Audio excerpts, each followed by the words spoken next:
vamos a hablar sobre cuestiones de medio ambiente, y para ello se encuentra con nosotros el doctor Armando Escobedo Galván, quien es biólogo con énfasis en ecología y desarrollo sostenible de la Universidad Latina de Costa Rica, licenciado en Ciencias Biológicas por la Universidad Nacional de Costa Rica y doctor en Ciencias del Programa de Doctorado en Ciencias Biomédicas por la Universidad Nacional Autónoma de México. Doctor Armando Escobedo Galván, bienvenido a Dimensión DAEA. Profe Palma, muchas gracias. Un saludo a los radioescuchas y bueno, agradecerle el espacio aquí en Dimensión DAEA para venir a hablar un poco de las cosas que estamos haciendo en el Centro de Cambio Global y la sustentabilidad en el sureste. Por supuesto que sí, doctor, el gusto es nuestro. Es un honor tenerle aquí. Gracias. Y haberse prestado el tiempo para con nosotros. Muchísimas gracias.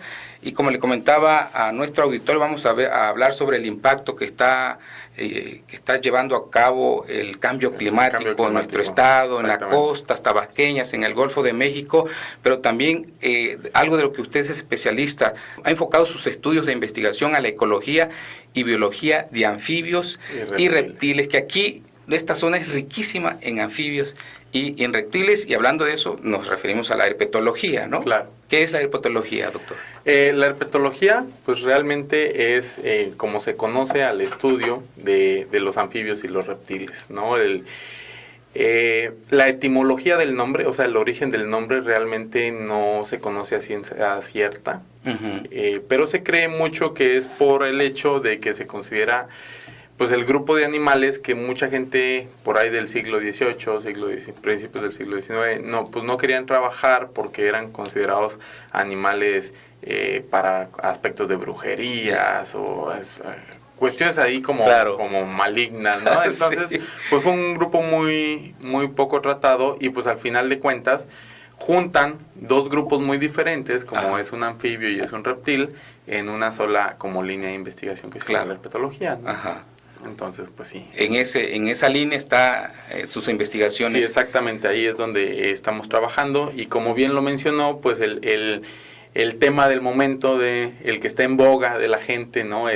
Son los aspectos del cambio climático. Claro, y con respecto a eso, doctor, y hablando en este aspecto de la fauna de anfibios y reptiles en el estado de Tabasco, ¿qué diagnóstico podríamos tener en cuanto al impacto que está causando en esa fauna, por ejemplo? Pues los anfibios, desde finales de la década de los 90, han sido utilizados como la especie bandera en cuestiones de cambio climático, ¿no? Todo a raíz de que se empieza a ver que en zonas, muchas partes del mundo al mismo tiempo empiezan a desaparecer especies de anfibios, principalmente ranas, y todo indica que tiene que ver pues cuestiones de deforestación, contaminación ligadas al cambio climático, ¿no? Que han venido a ser como el plus para que el cambio climático pues tenga una mayor repercusión en este tipo de animales.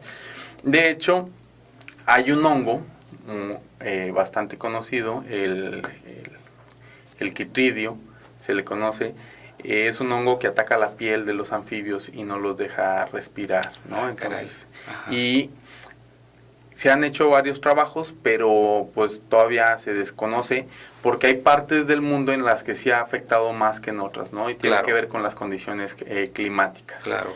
Pero al parecer, pues las zonas tropicales, y donde estamos, ¿no? Como el estado de Tabasco, pues son de las zonas más vulnerables y susceptibles a este tipo de impactos que pueda tener. Y en este caso, digamos, los anfibios son como un monitoreo porque en ellos se puede percibir de mejor manera los cambios que está causando el cambio climático. Hasta mutaciones podrían haber. Exactamente, sí.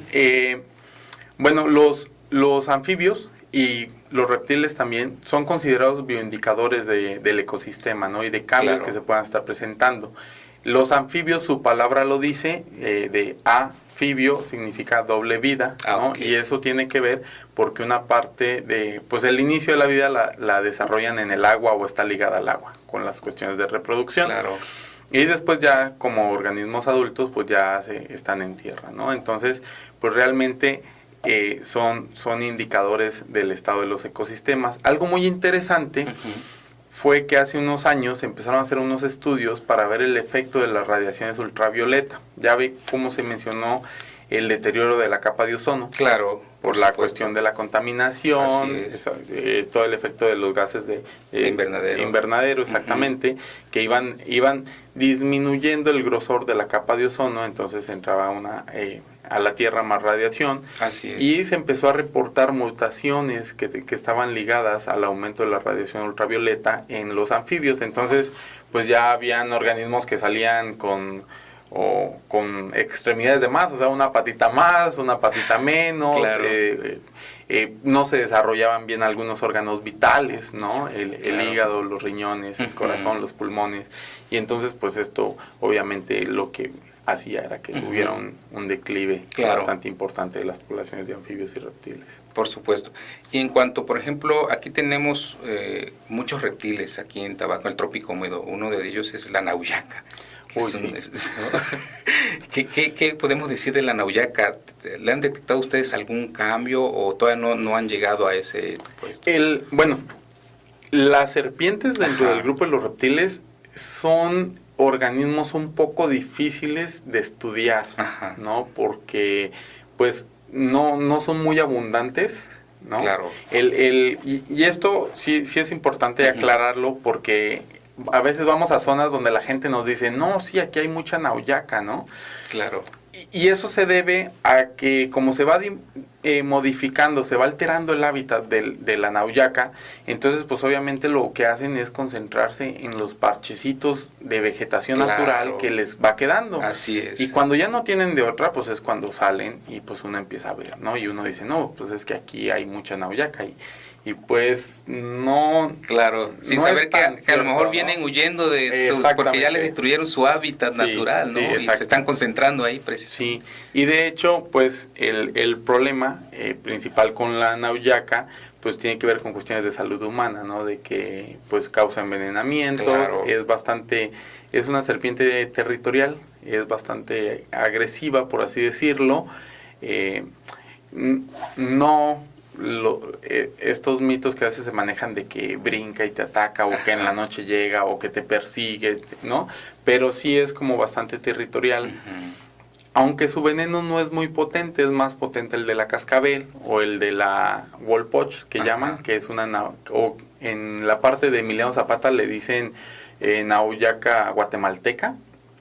Esa serpiente, el veneno es mucho más potente, ya que es una especie de ambientes acuáticos. Claro. Entonces necesita que el veneno pues, tenga una mayor concentración, porque si se alimenta como de peces, entonces pues el pez en el agua tiene la capacidad de huir rápidamente. Claro. ¿No? Entonces el veneno tiene que ser mucho más potente que el de la nauyaca para que paralice inmediatamente la presa, ¿no? Pero pues sí, la nauyaca es... Y como le comentaba, el problema con las serpientes en general es que como son pocas, es difícil un poco su estudio, ¿no? Claro. Cuesta un poco más poder tener información. Y por otro lado, pues son reptiles poco estudiados, ¿no? Porque, en este caso se tendría que capturar, llevarlas a cautiverio, pero no es lo mismo, ¿verdad? No es lo mismo estudiarlas en su hábitat natural que estudiarlas en cautiverio, ¿no? O sea, algo importante que se ha avanzado en cuanto a investigación científica, pues es que todo lo que se ha hecho en cautiverio ha permitido conocer muchos aspectos de las especies, como las serpientes, anfibios, reptiles, cocodrilos, pero pues ahorita lo importante es que sepamos qué está pasando en su ambiente natural, ¿no? O en los ambientes que ya quedan, porque a lo mejor ya, lastimosamente, Tabasco pues es un estado que ha estado bastante alterado en aspectos de vegetación. Así es. Y pues se ha visto afectadas por ha ido disminuyendo. Sí, exactamente. En este caso estábamos hablando de la nauyaca. Me estaba comentando algo, doctor, que mucha gente cree que la nauyaca, en este caso, que es muy típica de aquí de Tabasco, que muerde con la cola o pica con la cola. ¿Cómo está eso? Sí. Es una creencia bastante común que tiene la gente de que la nauyaca pica con la cola. bueno, que la palabra picar se usa muy coloquialmente, pero lo que hacen las serpientes es morder, ¿no? Hay que aclarar eso. La abeja es la que pica. Claro. Con el aguijón, la serpiente, pues lo que hace es morder, ¿no? Por supuesto, claro. En el caso de la nauyaca es muy interesante porque ha habido como muchas creencias o mitos alrededor de las serpientes. Claro. En el caso de la nauyaca, pues hay gente que dice que pica con la cola, ¿no? Caray. Y aquí con los compañeros de la División Académica de Ciencias Biológicas, ahí en el CICEA, ¿no? Claro. Tenían una nauyaca y el profesor a cargo, que es el maestro Marco Antonio López Luna, la estaba manipulando, ¿no? Para enseñarnos. Y cuando yo la toqué, o sea, sostuve la cola, pues yo sentía que me estaba picando, ¿no? Entonces, pues me asusté y dije, tienen razón, pica con la cola, ¿no? Pero cuando ya tuve oportunidad de agarrarla, o sea, de ver bien, claro, lo que pasa es que en la punta de la cola tienen una escama modificada como en forma de uña. Ya. ¿No? Entonces, pues sí, punza. Claro. O sea, entonces se siente como un piquete, ¿no? Claro. Pero pues la adrenalina y la sensación de que es una nauyaca, claro, entonces pues uno se asusta, por ¿no? Supuesto. Pero no emite veneno por ahí. Pero no emite veneno, sí, ¿no? Claro. O sea, las glándulas de veneno están ubicadas detrás de los ojos, ajá, ¿no? Y van conectadas directamente a los colmillos, que es con los que muerde. Por supuesto. Entonces, en la cola no tiene ninguna glándula que secrete veneno y pique, ¿no? Claro. Pero de hecho, esta escama modificada, pues también es una estrategia de adaptación porque les permite, como son ejemplares arborícolas, también les sirve como de apoyo, ¿no? O sea, claro, se pueden estar como apoyando y además lo usan, si la gente que ha tenido oportunidad de observar nauyacas en cautiverio, la cola de la nauyaca es de otro color. También hay gente que le llama rabo amarillo o cola amarilla a la nauyaca. Ya. Porque principalmente en animales, en ejemplares pequeñitos, la cola es de color amarillo. Cuando están tiernitas todavía. Exactamente. Entonces ellas se enrollan y la cola la están moviendo como un gusanito, ¿no? Entonces la están moviendo para estar atrayendo pues ranas o algún ratoncito. Como lo haría la cascabel con el cascabel. Exactamente, ¿no? Entonces ellos lo ponen en el suelo y entonces lo usan como rastreador o algo así, ¿verdad? Como un sueñuelo. Ok. Para que se puedan alimentar. Pues ahí tiene el mito del que la nauyaca pica con la cola. Sí, pero no. Pues ya aclarado esto, doctor, hablando del impacto que está causando el cambio climático en nuestras costas tabasqueñas, en el estado de Tabasco, ¿qué diagnóstico tenemos en cuestiones de agua, flores y animales, agricultura? Bueno, hay que tomar en cuenta que la costa tabasqueña es una costa muy dinámica, claro, naturalmente, ¿no? O sea, el que se pierda sedimento, el que regrese sedimento hacia la costa, pues es un proceso que aquí es muy intenso, ¿no? Por ejemplo, en la costa del Pacífico hay veces que el levantamiento de la placa tectónica pues es de milímetros al año o cada cierto periodo de tiempo, entonces no se logra ver cambios muy drásticos como si ocurren en lo que es la costa de Tabasco, ¿no? De hecho, alguien comentaba por ahí, no sé si sea cierto, que las tortugas marinas casi no llegan a las costas tabasqueñas porque como la dinámica es muy intensa, pues entonces no tienen el área para estar llegando, ¿no? Un año sí hay playa, por ejemplo, y el otro año no. De hecho, un caso muy comentado, que usted lo ha de conocer mejor que yo, es el de Sánchez Magallanes. Por supuesto. Varia gente se ha acercado allá al Centro de Cambio Global a pedirnos información sobre cambio climático, estudiantes, profesores, gente interesada. De hecho, un periodista también estuvo ahí con nosotros porque está haciendo su tesis en cuestiones de cambio climático. Y el caso que todo el mundo menciona es Sánchez Magallanes. Que es el más visible, el más el más palpable, ¿no? Palpable, exactamente. Sí. Entonces, pues aquí lo que tenemos es una cuestión bastante compleja que tenemos que diferenciar qué es parte de la dinámica natural de la costa, específicamente en Sánchez Magallanes, y cuáles son los atributos que podemos derivar del cambio climático, ¿no? Por ejemplo, pues algo que está pronosticado que ocurra, pues es el aumento del nivel del mar. Y Tabasco, pues como sabemos, pues es un estado que no se caracteriza mucho por presencia de montañas, ¿no? Somos una planicie costera. Efectivamente. Entonces, en promedio se habla de un aumento de 70 centímetros a 1 metro a nivel como pues global. Claro. Obviamente el aumento depende de las regiones, si ya empezamos a regionalizar, pero en promedio anda entre 70 centímetros, 1 metro, y pues un estado tan que es una planicie, pues realmente el aumento pues puede ser mayor, ¿no? Porque tenemos dos procesos, uno, el que vaya a llegar por el aumento, y otro tiene que ver con el nivel de infiltración, ¿no? Porque muchas veces puede ser que no vemos el aumento en la línea de costa, pero el agua está llegando por abajo a otras zonas, y ahí es cuando empieza a haber un proceso de que se escarba, ¿no? La tierra se va erosionando, ¿no? Desde adentro, y entonces después pues ocurre esto de que hay como especies de deslizamientos o derrumbes. Y no lo estamos viendo, pero por debajo no lo estamos viendo exactamente, pero por debajo están ocurriendo, ¿no? Y aparte, la llegada de los ríos, en este caso, Tabasco lo cruzan los Umacinta y el Grijalva, ¿no? Claro. Con muchos escurrimientos desde los altos de Chiapas. Sí, exacto. Entonces, pues, obviamente con el aumento del nivel del mar, pues, ¿qué va a pasar? La influencia del agua salada, pues, va a penetrar más tierra adentro, ¿no? Claro. Entonces, esto cambia toda la dinámica de los ambientes acuáticos. Por supuesto. Por otro lado, las especies pues tienen que desplazarse. Entonces, la línea del manglar pues se va a ir invadiendo zonas donde antes no había manglar, ¿no?